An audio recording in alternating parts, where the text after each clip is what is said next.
할렐루야. 아멘. 또 기도할 때 이방인과 같이 중언부언하지 말라.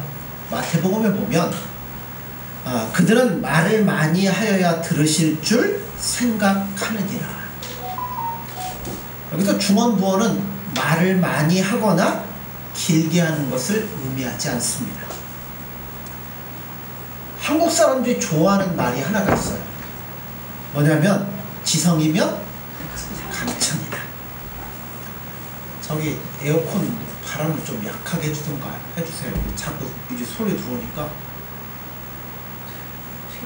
바람 세기를 낮게. 예. 대부분의 신자들은 지성이면 감천, 이걸 어디서 쓸까요? 여러분 뭐 할 때 쓰시겠어요? 자기 목적. 자, 내 목적. 나를 위해.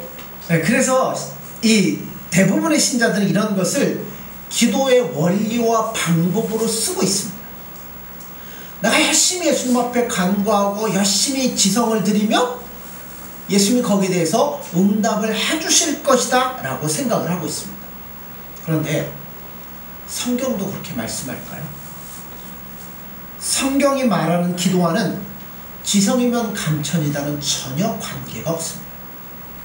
왜 그런가 하는 것을 오늘 살펴보려고 하는 겁니다. 자, 11장 8절에 보면 내가 너에게 말하노니 비록 벗됨으로 인하여는 일어나서 주지 아니할지라도 그 간청함을 인하여 일어나 그 요구대로 주리라. 이런 구절을 읽다 보면 우리가 오해할 여지가 충분히 있습니다. 어떻게 하면 된다고요? 네. 귀찮을 만큼 조른다는 것이 기초에 깔려 있다는 거예요. 열심을 부리면 누구든지 감동한다. 이거는 뭐냐면 무속신앙이에요. 옛날 분들 보면 새벽에 일어나고 물 한 그릇 떠놓고 이름도 모르는 신에게 뭐예요? 비나이다 비나이다 우리 아들 잘 되게 해주시고. 자, 그러면서 원래 무속신앙이라는 건 가만히 보면 대상이 없어요.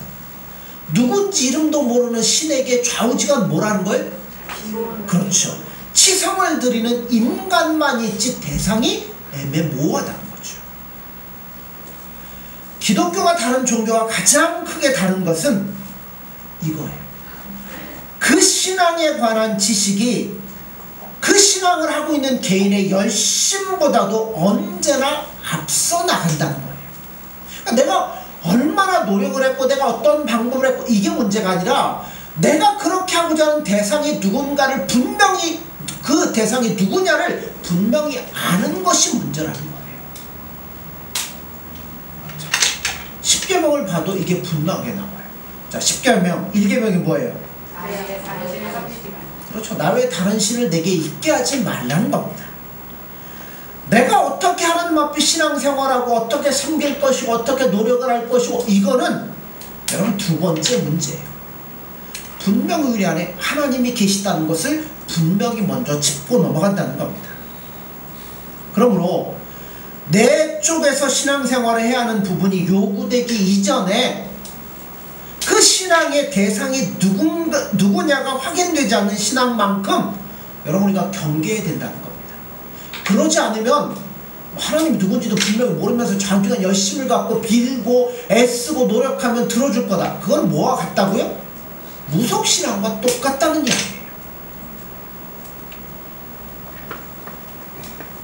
그런데 우리는 전통적으로 보면 대상에 관한 지식보다는 나의 열심의 기준을 늘 잘못된 습관이 우리 안에 붙어 있습니다. 또 그렇게 유도했던 것도 사실입니다. 그래서 신자들은 자신의 제일 큰 무기가 기도라고 얘기하지만 오히려 제일 큰 약점이 기도에 있는 것도 사실입니다. 자, 보세요. 우리는 늘 기도를 안 했다는 자책감을 갖고 삽니다. 기도 몇 시간 해야 많이 하는 걸까요?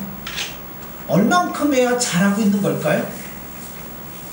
그러다 보니까 난 기도 이번에 못했네. 자, 기도 자체를 정확하게 알고 있느냐에 대해서는 아무도 심각하게 생각을 안 하고 얼마나 했느냐, 얼마나 열심히 했느냐, 여기 방법론에만 초점을 맞추고 있다는 거예요. 누가복음 5장으로 가보죠.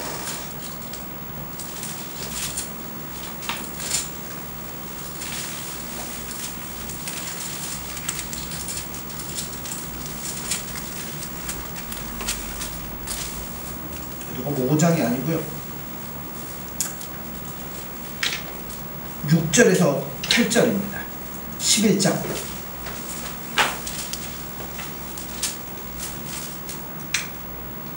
누가복음 11장 6절에서 8절 같이 읽습니다.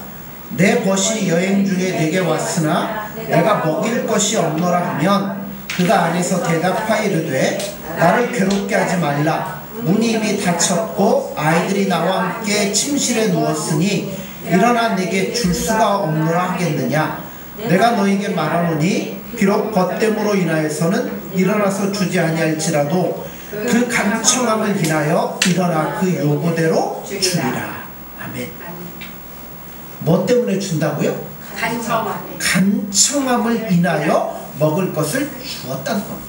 자, 간청이라는 단어는 여러분 어떤 단어냐면 뻔뻔스러운 요구라는 단어입니다. 우리는 이 뻔뻔스러운 요구라는 말에 여러분 눈을 바로 뜨셔야 된다는 이야기예요. 자, 친구라는 이름으로 달라고 할 때는 뭐 한다고요? 안 주겠다는 겁니다. 그런데 어떻게 한다고요? 간청이 뭐라고요? 뻔뻔하게 하는 거예요. 야, 우리 집에 누가 왔는데 먹을 게 없으니까, 야, 우리 떨어졌으니까 제발 먹을 것 좀 달라. 이런 뉘앙스가 아니고, 야, 너네 집 그거 있지? 그거 내놔. 이 얘기예요. 자, 보세요. 둘은 전혀 다른 이야기예요. 자, 첫 번째는 어떤 입장으로 온 거냐면 돈을 뿌러온 입장이죠. 그러니까 어떻게 해야 돼요? 내 형편을 막 아뢰야 되고 나의 어떤 처지를 구구절절 얘기하고 막 도와달라고 구걸을 해야 되는 입장이에요. 반면에 두 번째는 뭐예요? 누가 온 거예요? 채권자가 채무자에게 와서 야, 내가 저번에 준 거 있지? 내놔. 이거하고 똑같은 의미로 지금 달라고 요구한다는 거예요. 성경이 기도라고 얘기할 때는 바로 이 부분을 이야기하는 거예요. 우리가 지난번에 했듯이 기도는 내가 못하니까, 거지는 자존심 있으면 못한다고 그랬잖아요. 도와달라고 어떻게 얘기를 합니까? 그런 것처럼 기도는 한마디로 얘기하면 도와달라고 하는 구걸과 같습니다. 창조주 하나님 앞에 엎드린 피조물의 납작한 자세를 이야기하는, 하나님 나는 어떻게도 할 수 없으니까 하나님이 아니면 안 되고 예수님이 아니면 안 됩니다. 그러니까 도와주세요. 그렇게 구걸을 하는 겁니다. 그런데 하나님은 그렇게 기도하는 속에다가 어느 만큼의 축복을 허락하시느냐 하면 우리가 구하는 것 그 이상의 엄청난 것들을 그 안에 담아놓고 주시는 축복의 자리라고 기도를 말씀하고 있다는 거예요. 여러분, 기도는 자식이 부모에게 떼를 쓰는 것과 똑같다라고 생각합니다. 말도 안 되는데 누구니까 달라고 하는 거예요? 아버지니까, 아빠 나 이러니까 이거 좀 줘요 하고 요구를 하는 거예요. 떼를 쓰는 거죠. 그러므로 기도는 때를 써도 좋은 대상에게 하는 게 기도라고 먼저 아셔야 된다는 겁니다. 아빠니까, 하나님은 내 아버지니까, 하나님 나를 보내주셨으니까 하나님 내놔요. 좀 뻔뻔해집시다. 이렇게 얘기할 수 있다는 거예요. 왜냐하면 이거를 놓치게 되면 기도가 어디로 흘러가냐면 거래로 흘러가는 거예요. 하나님 내가 이렇게 해드릴 테니까 나에게 필요한 거 주세요. 여러분, 기도는 거래가 아니에요. 간청함으로 달라는 거잖아요. 뻔뻔해져야 된다는 겁니다. 기도하는 이 일에 있어서 이 간청함을 알고 들어가는 사람에게는 성경에서 말하기를 복이 있다고 말씀하는 거예요. 아멘. 이거는 기도가 이루어졌느냐 안 이루어지느냐 잘했느냐 잘못했느냐는 차원과는 관계가 없다는 이야기예요.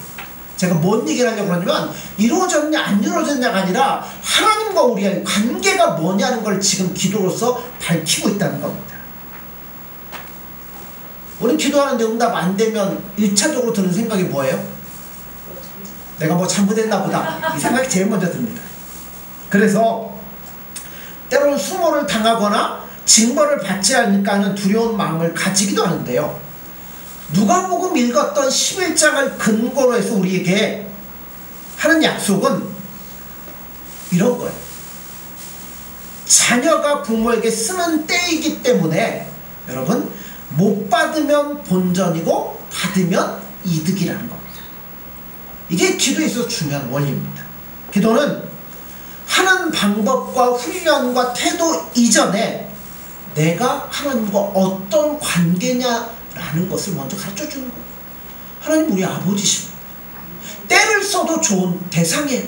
거래 아니에요. 하나님 이거 해줄 테니까 어떻게 이번 문제는 아니에요. 하나님 나 죽겠으니까 빨리 이거 해주세요. 요청입니다. 자녀들은 이 축복을 누리고 삽니다. 어린애들 보세요. 10분 전에 사준 장난 갖고 놀다 부셔놓고 또 뭐라 그래? 아빠 나 이거 부으니까 또 사주세요. 또 달라고 때를 쓰지 않습니까? 그 요구를 부모가 들어주고 안 들어주고는 두 번째 문제예요. 아빠니까 또 부으니까 또 내놔 하고 아빠한테 요구하는 것처럼 하나님 앞에 나아가는 겁니다.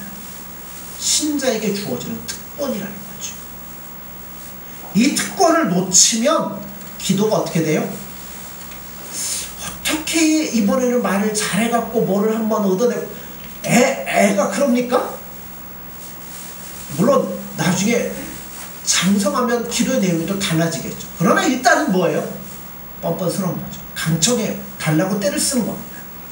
정당한 기도는 철이 난 다음부터 하는 거예요. 애는요, 작은 애는요 10분 만에 부숴놓고 또 달라고 때를 쓸 수밖에 없어요. 그런데 한 25살 먹은 애가 뭘 사줬더니 부셔놓고 아빠 나 이거 다시 사주면 안 돼? 그럼 뭐라 그러겠어요? 그때는 아니겠죠? 또 25살에 먹었으면 그 얘기 하겠어요? 안 하죠. 야, 이거 내가 부셔먹었는데 이거 어떻게 체면 이게 뭐 나도 그게 있지 어떻게 또 요구합니까? 아마 철이 들면 기도가 달라지는 거죠. 그래서 오늘 본문에 그러잖아요. 벗됨을 인하여 주는 것이 아니라 간청함을 인하여 준다는 이것이 우리에게 가르쳐주고 싶어하는 기도의 일단 자세라는 겁니다. 하나님 앞에 우리가 요구하는 것이 당연한 요구, 그러니까 당연히 하나님이 줘야 된다는 얘기가 아니에요. 우리가 그의 자녀이기 때문에 응답을 받게 돼 있다는 겁니다. 응답을 받는다는 것은 반드시 내가 요구한 대로 응답이 된다는 뜻은 아니라는 것 여러분 아시죠? 아닙니다. 다만 내 기도에 대해서 하나님이 예수님이 들으셨다는 겁니다. 어떤 기도도 나르면 하나님 뭐 하시겠어요? 너 나하고 상관없어 기도 그게 아니라 그래? 하고 다 듣고 계시다는 거예요. 그래서 정말 나에게 하나님이 원하는 것이라면 주시겠지만 아닌 거라면 보류하시기도 하신다는 겁니다. 응답을 안 하실지라도 우리는 하나님 앞에 때를 쓸 수 있는 자가 되었다는 사실에 여러분 위안을 받으시기 바랍니다. 그거를 알지 못하면 기도 못하는 거예요. 신자들이 기도가 잘 되지 않는다. 기도를 어떻게 하면 목사님 잘할 수 있을까요? 질문하는데 그 이유는 단 한 가지입니다. 유치한 기도로 시작하지 않기 때문에 그렇다는 거예요. 유치한 기도를 시작해야 됩니다. 그거는 정당한 기도예요. 기도는 마치 뭐가 같냐면 갓난아이의 울음소리와도 같습니다. 갓난아이요? 뭘로 표현해? 우는 걸로 해요. 더우면 덥다고 울고 추우면 춥다고 울고 배고프면 배고프다고 울고 쉬어있으면 뭐해? 쉬했다고 갈아달라고 울고 하나밖에 없잖아요. 우는 거. 울기만 하면 뭐예요? 부모가 다 챙겨주는 거죠. 그런 어린아이의 그 모습으로부터 기도도 출발한다고 생각이 됩니다. 그럼 우리 여러분 그 기도를 하세요. 기쁘면 기쁘다고 하나님 앞에 기도하고 힘들면 힘들다고 기도하고 어떤 문제가 생기면 문제가 생긴다고 기도하고 앞으로 어떻게 살아야 될지 생각해보면 그것 갖고 기도하고 자식이 학교 가면 학교 간다고 기도하고 언제든지 어린아이가 우는 것 하나로 하나님 앞에 부모에게 호소하는 것처럼 우리도 모든 것들을 하나님 앞에 기도해야 된다는 겁니다. 왜요? 예수님이 그렇게 하라고 요청하고 있기 때문에 그래요. 간청함, 옛날 성경에는 감청이라고 했어요. 우리의 자녀된 것을 인식하는 그 뻔뻔스러운 기초가 우리로 하여금 예수님 앞에 서도록 만드는 겁니다. 내용과 방법과 묘사는 엉망일 수 있어요. 그죠? 한 2살 먹은 애, 이런 애가 엄마한테 요구할 때 육하 원칙에 의거해서 방법을 따자고 합니까? 엄마 나 줘고. 옛날에 애들 데리고 어디에 큰 마트 가면 애들 어디 가서 안 움직이죠? 장난감 딱 사고 안 가요. 저거 안 사주면 안 가요. 불어요. 어떤 애들은 막 들어 넣어갖고 발버둥 쳐요. 딱 하나밖에 없죠. 그 뻔뻔스러움의 기초가 여러분 기도라는 겁니다. 그러니까 어떤 방법, 우리는 자꾸 기도할 때 어떤 미사여구라고 어떤 단어를 쓰고 하려고, 그거는 아무런 중요한 게 아니에요. 내가 하나님의 자녀이기 때문에 입을 여는 것을 하나님은 기뻐하시는 거예요. 여러분 부모 입장은 그렇잖아요. 자녀가 어떤 자녀는 조금만 힘들고 어렵고 문제만 생겨도 뭐예요? 엄마 나 이거 좀 도와줘. 엄마 나 이거 해줘. 근데 어떤 애는 미련스럽게 뭐예요? 혼자 막 끙끙대고 있죠. 그걸 보면 부모 입장이 뭐예요? 안타깝죠. 얘기만 하면 내가 그렇게 할 건데 얘기 안 하고 있으면 얼마나 안타깝겠습니까? 그러니까 하나님의 입장도 우리와 똑같다는 겁니다. 바로 입을 열어 구하는 것을 하나님이 기뻐하시기 때문에 그래요. 마태복음 7장 7절 8절에 보면 구하라 그러하면 너희에게 주실 것이요 찾으라 그리하면 찾아낼 것이요 문을 두드리라 그리하면 너희에게 열릴 것이니 구하는 이마다 받을 것이요 찾는 이는 찾아낼 것이요 두드리는 이에게는 열릴 것이니라. 또 7장 11절에 보면 너희가 악한 자라도 좋은 것으로 자식에게 줄 줄 알거든 하늘에 계신 너희 아버지께서 구하는 자에게 좋은 것으로 주시지 않겠느니라.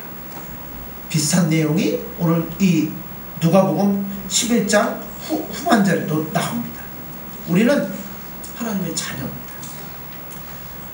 11장 이 누가복음에서 본문에서 강조하는 바는 우리는 하나님의 자녀라는 거예요. 기도는 자녀가 아버지 앞에서 응석을 부리는 것과 같습니다. 관계성을 확인하셔야 돼요. 기도는 하나님과 내가 누구인가를 고백한 것입니다. 내용과 응답 이전의 관계가 제일 중요하다는 거예요. 여러분 내 부모님이니까 달라고 하지 옆집 아저씨 보고 아저씨 나 뭐 줘. 그게 됩니까? 안 되죠. 아무런 관계가 없는데 얘가 정신이 나갔나 하지 누가 들어주겠어요. 우리에게는 바로 그 관계를 갖고 있는 하나님과 예수님이 계시다는 겁니다. 근데 여러분 그러면 그 관계를 어떻게 하셔야 돼요? 관계를 이용하는 게 아니고 그 관계를 더 뭐예요? 더 친밀하게 만들어야죠. 그 관계를 친밀하게 만드는 게 뭐겠어요? 기도죠. 근데 그러면 기도를 어떻게 해야 돼요? 별것도 아닌 것 같고도 계속 기도로 예수님 앞에 나아가고 예수님과 관계를 맺어야죠. 근데 보통 사람들은 언제 기도합니까? 그죠? 최후의 수단으로 사용되는 게 어떻게 보면 믿는 사람들의 기도입니다. 가장 찾아가기 쉬운 거, 가장 먼저 찾아가는 것이 기도여야 된다는 거예요. 즉 기도를 우리가 일상생활에서 하는 신앙 수준으로 생각할 때 나에게 일어나는 모든 일들에 대해서 그 문제를 다 갖고 누구 앞에 가야 돼요? 예수님 앞에 가야 돼요. 그러니까 내 안에 일어난 일생의 일들에서 내가 얼마나 자주 얼마나 빈번하게 그 문제를 예수님께 의뢰하는가 하는 문제가 바로 기도라는 겁니다. 어느 만큼 예수님 앞에 맡기느냐 그 싸움이 기도인 거예요. 근데 우리는 거꾸로 하고 있죠. 별것도 아닌 거는 다 뭐예요? 지난번에 말씀드렸지만 별거 아닌 건 다 누가 해요? 예수님 의지도 안 하죠. 기도도 안 하고 그냥 내가 다 해버리죠. 안 되는 것만 붙들고 나가요. 심각한 문제가 아니면 좀처럼 하나님 앞에 그 문제를 가지고 나오질 않는데요. 여기가 바로 기도가 우리 생활을 지적해주고 있는 자리라고 생각이 됩니다. 사람들은 좀처럼 기도를 하지 않습니다. 또 기도해도 그냥 어떤 형식과 여기에 맞춰서 기도할 때가 많은데요. 여러분, 필요한 것만 구하는 게 아니라 내 삶의 노선과 내 삶의 근거와 모든 것들을 다 예수님께 맡기는 게 기도해야 된다. 심지어 버스를 타고 갈 때도 뭐 하셔야 돼요? 예수님께 다 맡기셔. 예수님, 내가 이 버스를 타고 어디 가는데요, 안전하게 지켜주시고 모든 거 해주세요. 요즘 이렇게 뭐 유튜브 같은 거 보면 교통사고 나는 거 보면 나는 잘 가고 있는데 뭐예요? 와가지고 들이받고 졸아서 들이받고 옆에서 와서 받고. 그러니까 여러분, 안전이라는 게 없어요. 그러니까 모든 것들을 다 예수님께 맡길 수밖에 없도록 되어 있습니다. 기독교인이라는 것이 얼마나 적극적인 형태로 축복받은 자리인가를 우리가 이 본문을 통해서 느끼셔야 된다는 겁니다. 사실 우리는 뭐라고 거꾸로 살고 있어요. 어려운 일이 닥치고 기도할 일이 생기는 쪽을 갑니다. 절망할 수밖에 없는 상황 때문에 하나님 앞에 찾아옵니다. 그러나 기도는 그것보다 훨씬 적극적인 의미를 담고 있다는 겁니다. 어려운 일이 닥칠 때만 찾고 먹고 살만한 때는 하나님을 찾지 않는다는 것이 이 본문의 지적이라는 이야기예요. 이건 어떻게 보면 엄청난 불신앙과도 같습니다. 11장 9절에 보면 내가 또 너희에게 이르노니 구하라 그러면 너희에게 주실 것이요 찾으라 그러면 찾아낼 것이요 문을 두드리라 그러면 너희에게 열릴 것이니, 이 본문을 보면 우리가 어떤 마음이 드냐면, 구할 게 생기면 하나님 앞에 구하고, 찾을 게 생기면 찾고, 뭐 열릴 게 생기면 문을 두드리고, 그렇다고 생각을 하는데요. 아니에요. 이 세 부분은 내용 전부가 일어난 일에 대한 요구라기보다는 적극적으로 추적해 들어가라는 이야기입니다. 무슨 얘기냐면 문제가 없는 상황에서 요청하라는 이야기예요. 찾아야 될 것이 있을 때 찾으라는 게 아니에요. 평상시에 찾으면 찾아진다는 겁니다. 내가 평온할 때, 건강하게 먹고 살만할 때, 여러분, 사람들이 자주 기도 안 하잖아요. 그때는 오히려 그 부분에 대한 꾸준히 금방 읽었던 본문이라는 겁니다. 아니에요. 먹고 살만할 때도, 평안할 때도, 모든 게 잘 될 때에도, 그때도 구할 것이 있고 찾을 것이 있고 문을 두드려야 될 것이 있으니까 끊임없이 간구하며 기도하라는 주님의 음성이라는 겁니다. 13절을 보세요. 너희가 악할지라도 좋은 것을 자식에게 줄 줄 알거든 하물며 너희의 하늘 아버지께서 구하는 자에게 성령을 주시지 않겠느냐 하시니라. 악한 아비도 자식이 좋은 걸 준대요. 이 부분에서 우리가 기도를 얼마나 약화시키는가를 보게 된다는 겁니다. 나에게 임한 어려움 때문에 꺼내드는 게 여러분 일반적인 사람들의 기도라는 거죠. 우리는 문제 해결의 열쇠로밖에 기도를 사용하지 못할 때가 많이 있다는 겁니다. 말하자면 그거는 다른 말로 얘기하면 신앙이 그 정도 수준이야. 신앙이라는 게 그냥 어려움 당할 때 모면하고 해결하고 넘어가는 것밖에는 안 된다는 겁니다. 자, 악한 아비도 자식에게 좋은 것을 주는데 하물며 하나님께서 뭘 주신다고요? 성령을 주신다고 하는 것은 우리 삶의 전체 영역을 다 일컫는 겁니다. 여호수아 보면 야 두려워 말라 하면서 하나님 뭐라고 그래요? 네가 밟는 모든 땅 내가 너에게 주겠다고 말씀하잖아요. 오늘 신자들에게 가장 큰 불행이 있다면 신앙의 모험과 전투가 없는 것 같습니다. 그 이유는 우리가 기도하는 거 보면 잘 알아요. 언제 기도한다고요? 내 삶에 문제가 생겼을 때, 건강에 이상이 생겼을 때, 사업에 어떤 문제가 생겼을 때, 어떤 일이 생겼을 때. 왜 기도해요? 이 문제 해결하려고. 그 얘기는 뭐예요? 지금 현재 내 삶이 깨어지는 것이 아니라 그냥 쭉 유지되기를 원하기 때문에 기도한다는 거예요. 여러분, 신자의 삶이 어찌하여 밤낮 먹고 자고 고통을 당하는 것 해결해 주세요 하는 수준에 머물러서 되겠습니까? 예수님 마태복음 뭐 하잖아요. 뭘 먹을까, 뭘 입을까, 무엇을 마실까 걱정하지 마라. 이방인들은 걱정해도 너희들은 걱정하지 마라. 우리가 있어야 될 걸 주님이 다 아신다고 말씀하잖아요. 그러니까 그런 거 말고 하자는 거예요. 그래서 믿음의 도약이 있어야 됩니다.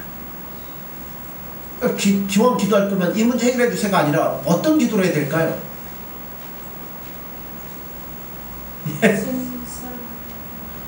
그쵸, 예수님 사랑합니다. 당연히 그거는 이제 해야죠. 아마 이렇게 기도해야 되겠죠. 하나님, 나를 택하신 이유가 뭡니까? 그럼 하나님, 내가 어떻게 살아야 될까요? 이걸 묻는 기도가 여러분 나와야 되는 거죠. 오늘도 나에게 하나님, 아침에 눈 뜨니까 하나님 나에게 생명을 주셨는데 그럼 내가 오늘 하루도 내가 어떻게 살아야 될까요? 주님이 원하는 게 뭘까요? 기도하며 나가야죠. 어떤 일을 당해서가 아닙니다. 당연한 기도해야 된다는 거죠. 여러분은 물어야 될 당연한 권리를 갖고 있는 자들이 바로 우리들이라는 겁니다. 그런데 그 기도를 안 하니까 기도할 게 없는 거죠. 어떤 꼭 문제가 생기면 기도하는 게 아니라 내가 어떻게 살아야 됩니까? 오늘 하루 내 삶이 어찌해야 될까요? 어떤 게 예수님이 원하는 뜻일까요? 묻지 않으니까 기도할 것이 없다는 겁니다. 나의 삶에 부정한 것이 없으면 기도가 안 나오는 이런 하찮은 존재로 우리가 머물지 맙시다. 때를 써서 예수님 앞에 알아봐야죠. 예수님, 왜 나로 하여금 지금도 살게 하십니까? 왜 하필 이 시대에 나를 태어나게 하셔서 이렇게 살게 하십니까? 또 물어봐야죠. 아니, 큰 데도 많은데 왜 하필이면 성민교회로 우리를 불러주셨습니까? 내가 할 일이 뭡니까? 계속 물어야 된다는 거죠. 나서서 할 일이 있고 숨어서 할 일이 있습니다. 그러나 어떤 일이든 하나님 앞에 쓰임받는 성도의 기쁨이 있고 자랑이 있다는 겁니다.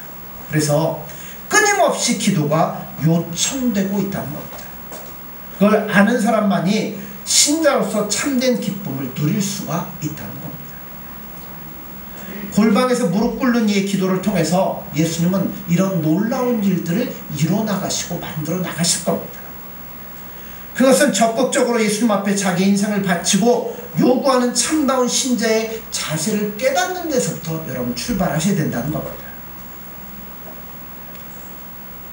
나이가 어려움이 없다고 우리 기도가 잠자고 있어서는 안 된다는 겁니다. 간청하십시오.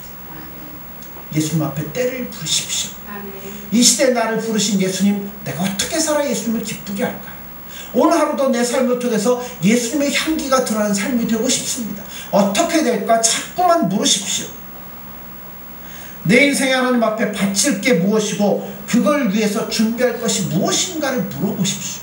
그러면 예수님이 분명히 응답해 주실 겁니다. 우리가 그런 기도를 통해서 예수님의 뜻을 분별하고 그 예수님과 즐거이 동행하셔서 여러분 우리의 삶을 통해서 예수님 앞에 영광을 돌리는 복된 삶을 살아갈 수 있는 저와 교회 여러분들 되어지기를 간절히 소원합니다. 기도하겠습니다. 예수님 사랑합니다. 또한 감사합니다. 예수님이 하나님 우리 아버지시기에 우리는 당연하게 하나님 앞에 기도할 수 있는 권리와 은혜를 받았습니다.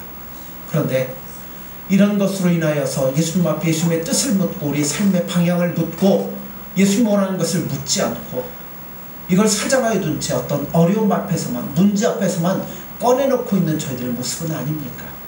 오늘도 우리가 묻기를 기뻐하시며 응답하시기를 기뻐하시는 주님, 오늘도 우리가 주님의 그 목소리 앞에 우리 모든 것들을 아뢰며 어린아이같이 유치하지만 예수님 앞에 믿음으로 나아갈 수 있는 저희들의 삶이 될 수 있도록 도와주셔서 기도할 때 예수님의 뜻을 헤아릴 수 있고 기도할 때 예수님의 원하시는 방법을 찾을 수 있도록 도와주셔서 정말 즐거이 예수님과 동행할 수 있는 복된 삶이 될 수 있도록 함께하여 주옵소서. 예수님의 이름으로 기도드립니다. 아멘.